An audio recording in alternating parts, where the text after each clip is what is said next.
आज हम बात करने हैं क्लास 12 केमिस्ट्री के मेरे भाई 5 महत्वपूर्ण न्यूमेरिकल। जी हाँ दोस्तों, कहने मतलब ये है कि महत्वपूर्ण न्यूमेरिकल बताने वाला हूँ। अगर आपने वीडियो क्लिक कर दिया ना तो वीडियो को अंत तक देखना, क्योंकि आज की इस वीडियो में आपको केमिस्ट्री की इंपॉर्टेंट न्यूमेरिकल बताएंगे। मैंने आपको फिजिक्स के इंपॉर्टेंट न्यूमेरिकल बता रखा है, उसका लिंक डिस्क्रिप्शन बॉक्स में है या प्ले लिस्ट से आप चेक कर सकते हो। मेरे चैनल पर ही आपको मिल जाएगा फिजिक्स के न्यूमेरिकल। ठीक, सभी न्यूमेरिकल मैंने करा दिया है मेरे भाई। आज बताएंगे केमिस्ट्री की न्यूमेरिकल तो आप लगा लेते हो, लेकिन इंपॉर्टेंट न्यूमेरिकल बताएंगे जो ज़्यादा बार पूछा गया है। जी हाँ दोस्तों, पहला सवाल क्या है कि 5.85 ग्राम सोडियम क्लोराइड 200 मिलीलीटर जल में घुला है, विलयन की मोलरता ज्ञात कीजिए, मतलब मोलरता की गणना कीजिए। ठीक, अब रही बात कि Na बराबर 23, Cl बराबर 35.5। अब आपके दिमाग में ये उठता है कि क्या ये दोनों का मान दिया रहेगा? तो जी हाँ दोस्तों, आपको क्वेश्चन पेपर में आपको दिया रहेगा। ठीक, मतलब आपके बोर्ड एग्जाम में Na के बराबर Cl बराबर जो पूछा जाएगा इसको दिया रहेगा। ठीक, अब आपको क्या बोला गया है? मोलरता ज्ञात कीजिए। सबसे पहले आपको पता होना चाहिए मोलरता का सूत्र क्या होता है। तो मेरे भाई आपको लिखना क्या है? मोलरता है ना, लिखना क्या है? मोलरता बराबर। ठीक, अब मोलरता सूत्र क्या होता है मेरे भाई? विलय का भार, ध्यान देना एकदम से, विलय का भार, ठीक, बटे क्या हो जाएगा मैम? विलय का भार बटे विलायक का अणु भार, विलायक का अणु भार। ठीक, फिर क्या हो जाएगा दोस्तों? हो जाएगा गुणे 1000, है ना, गुणे 1000 बटे क्या हो जाएगा आपका? आयतन, या है ना विलायक का अणु भार। ऐसे आयतन बोलो चाहे विलायक का भार। अब आपको ध्यान देना है कि विलय का भार क्या है। तो विलय का भार मतलब जो आगे वाला है ना वही विलय का भार है, मतलब वहीं पर क्या है भार, मतलब वहीं पर निर्भित है ना। तो करना क्या है? 5.85 कर दिया। अब अणु भार कितना है मेरे भाई? तो अणु भार निकालने का एक तरीका होता है। अणु भार आपको निकालना कैसे होगा? तो ध्यान दे दीजिए, हमेशा NaCl का अणु भार हो चाहे जिसका हो, अणु भार निकाले इसी तरीका है मेरे भाई कि Na का मान कितना है। ध्यान देना है कि Na का मान आपका दिया गया है 23। ठीक, तो Na का मान कितना है? Na का मान है 23, तो यहाँ 23 कर दिया, प्लस लगा दिया। Cl का मान कितना है? 35.5। अगर आप जोड़ते हो तो 5 3 8 3 2 5 58.5। आप आपका कर देना मेरे भाई, अणु भार लिख देना 58.5, गुणे क्या लिख देना? 1000। ठीक, गुणे 1000 बटे आयतन क्या है? तो आयतन आपका 200 मिलीलीटर, जो ज़्यादा लिखा तो 200 कर दिया। ठीक, इतना आपको करने के बाद मेरे भाई अब आपको ध्यान देना है कि भाई अब डिवाइड अच्छे से कर लेना, बस 0 से 0 कैंसिल, 0 से 0 कैंसिल, 2 पंचे 10। ठीक, अब यहाँ पर आपको ये ध्यान देना कि ये 0 हटा, ये मतलब ये पॉइंट हटेगा तो यहाँ पर 0 हो जाएगा, यहाँ पर हटेगा तो कितना लग जाएगा? 0, 200, मतलब 2 0 बढ़ जाएगा। ठीक, अब एक 0 से 1 0 कैंसिल, ये दोनों क्या हो जाएगा? ये दोनों जिससे कट गया। ठीक, तो कितना बचा मेरे भाई? बचा आपका 5/10, और 5 कम 5, 5 दूना 10, मतलब 1/2। अब 1/2 है। अब इससे आप और अच्छे से मतलब और सरल में आप सरल करोगे तो क्या लिख पाओगे? इससे लिखोगे 0.5, और किस में लिखते हो? मोल किस में मतलब मोलरता का मान किस में आता है? मोल प्रति लीटर। तो ये आपका रहा पहला क्वेश्चन। ये काफ़ी इंपॉर्टेंट है, काफ़ी इंपॉर्टेंट। आखिर देखिए क्वेश्चन तो आपको बहुत मिल जाएगा, सवाल तो बहुत, लेकिन ये सारे इंपॉर्टेंट सवाल है। ठीक, तो इन सब सवाल को एक एक बार जरूर लगा लेना। ठीक, इन सबको नोट कर लेना अलग पेपर में और लगा जरूर लेना। ठीक, तो मेरा कहना समझ गए, पहला नंबर सवाल बता दिया। अब बात करते हैं दूसरा नंबर सवाल। अगर आप चाहते हो कि ऐसे इंपॉर्टेंट वीडियो मुझे मिलता रहे तो मेरे भाई करना क्या है? चैनल को सब्सक्राइब कर लेते हो तो ये आपके लिए बेहतर और अच्छा होगा। जी हाँ दोस्तों, अगर अभी तक आपने लाइक नहीं किया तो ये लाइक जरूर कर देना, ये आपकी रिस्पॉन्सिबिलिटी है, जिम्मेदारी बनती है।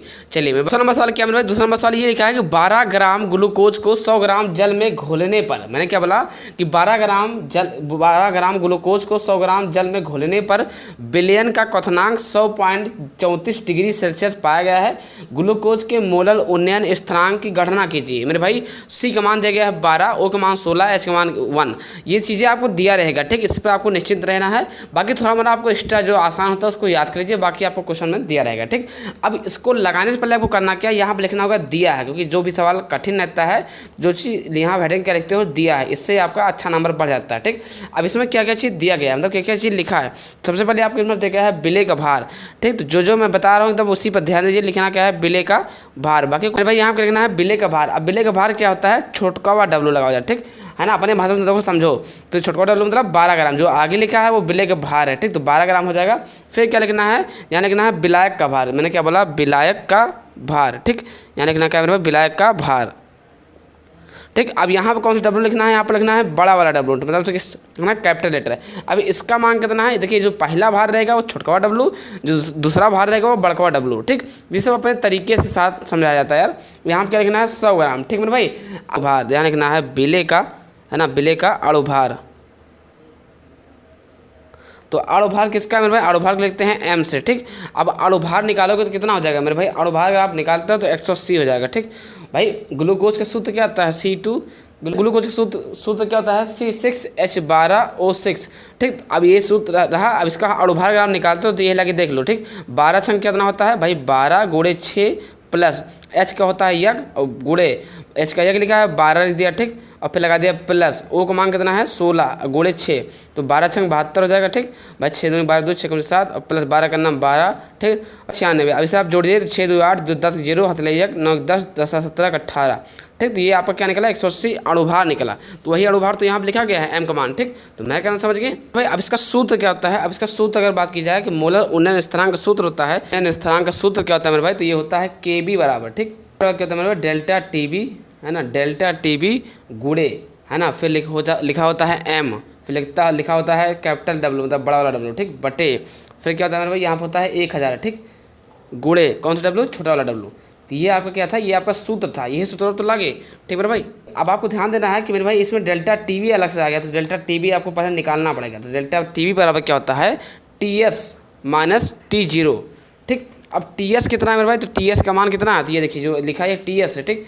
तो 100.34 माइनस, ठीक। अब TS मतलब T0 के मान क्या है, T0 का मान होता है 100, यहाँ 100 कर दिया, ठीक। अब अगर आप इसे घटाते हो तो 0.34 डिग्री सेल्सियस हो जाएगा, मतलब डेल्टा TB का मान कितना आप पाए हो 0.34 डिग्री सेल्सियस, ठीक। अब इन सब मान को इसमें रख देना है, बस आपका आंसर करना क्या मेरे भाई। देखो KB बराबर क्या हो जाएगा, डेल्टा TB का मान कितना, डेल्टा TB का मान है 0.34, ठीक, गुड़े M का मान कितना है भाई, M का मान लिखा है 180, ठीक। M मतलब वही अणुभार, ठीक। और जो बड़ा वाला W उसका मान कितना है मेरे भाई, उसका मान लिखा है 100, तो यहाँ पर क्या हो जाएगा 100 हो जाएगा, बटे हो जाएगा नीचे क्या लिखा है 1000, ठीक। गुड़े छोटा W कितना है मेरे भाई, छोटा W आपको लिखा है 12, ठीक। तो ये आपको मैंने बता दिया। अब इसे आप गुणा भाग कर लीजिए, चलिए दिखा देता हूँ। तो देखिए ध्यान से 2 से 0 1 0 से 0 मतलब 2 0 से 2 0 कैंसिल, ठीक, फिर 1 0 से 1 0 कैंसिल है ना, और 6 देखो 3 छंग 18 है ना, और 2 छंग 12। अब यहाँ क्या हो जाएगा मेरे भाई, इससे अगर आप ठीक अगर इससे आप काटते हो तो भाई 17 दूना हो जाएगा 34 मतलब 0.17 गुणे 3, ये किसका बराबर KB के बराबर, ठीक। अब आपको करना क्या है, KB बराबर क्या हो जाएगा 17×51 मतलब 0.51, 0.51 क्या हो जाएगा डिग्री सेल्सियस, किस में आएगा मोलल में आएगा, ठीक। तो ये भी आपका लग गया, बस इतना ही करना था। काफ़ी इंपॉर्टेंट सवाल है, ये 5 नंबर का सवाल है जी हाँ दोस्तों, आपने सही सुना। तो ऐसे ही आपको लगाना होगा, ठीक। तो ये चीज़ें आपको पहले निकालना, सबसे पहले आपको लिखना होगा दिया है, फिर बिले का भार जो है छोटे W से रहता है, ठीक, विलायक का भार है ना, बिले मतलब ऐसे ही लगेगा, ठीक, समझ गए ना। बाकी कोई दिक्कत है तो कमेंट बॉक्स में कमेंट कर सकते हो, ताकि हम दूसरा वीडियो यही बना सकें, ठीक, या कैसी वीडियो का चाहिए ये भी कमेंट करना, ठीक। तो है ना। तो अब हम बात करते हैं तीसरा नंबर मसाला क्या है, तीसरा नंबर लिखा है 7.5 ग्राम पदार्थ को 75 ग्राम जल में घोलने पर हिमांक में, मैंने क्या बोला हिमांक में है ना, हिमांक में 1.2 डिग्री सेल्सियस की कमी हुई, पदार्थ का अणुभार ज्ञात कीजिए। जल का मोलर अवनमन स्थिरांक का मान जो तो KF बराबर है 1.86 डिग्री सेल्सियस दिया गया है, ठीक। तो सबसे पहले करना क्या, आपको सूत्र लिखना है कि हिमांक का अवनमन का सूत्र क्या होता है। यहाँ पर लिखना क्या है मेरे भाई, लिखना है हिमांक, ठीक, जैसे लिखा है वैसे लिख रहा, जैसे लिख रहा हूँ वैसे लिखिए हिमांक के अवनमन, ठीक। मेरे हिमांक के अवनमन से पदार्थ का अणुभार मतलब अणुभार M से, तो एक M बराबर हो जाएगा 1000 गुणे KF गुणे छोटे W बटे डेल्टा TF गुणे बड़ा W, ठीक। अब आप कुछ इसी सूत्र में जो चीज़ दिया गया है इसी में रख देना है। तो क्या क्या दिया गया है सबसे पहले आपको यह ध्यान देना है। तो मेरे भाई दिया क्या गया है, सबसे पहले आपको लेना छोटे W का मान कितना है मेरे भाई, छोटे W का मान 7.5 है। अभी मैंने दूसरा नंबर सवाल में यही तो बताया है कि जो सबसे आगे रहता है वो छोटा W, जैसे ये सबसे आगे है ना, ये छोटा W है, ठीक। अब इसके पीछे वाला कौन है, वो 75 ग्राम, तो वो कौन सा W हो जाएगा 75 ग्राम जो हो जाएगा आपका बड़ा W हो जाएगा, ठीक, बड़ा वाला W, ठीक, मतलब जिसमें होता है कैपिटल लेटर।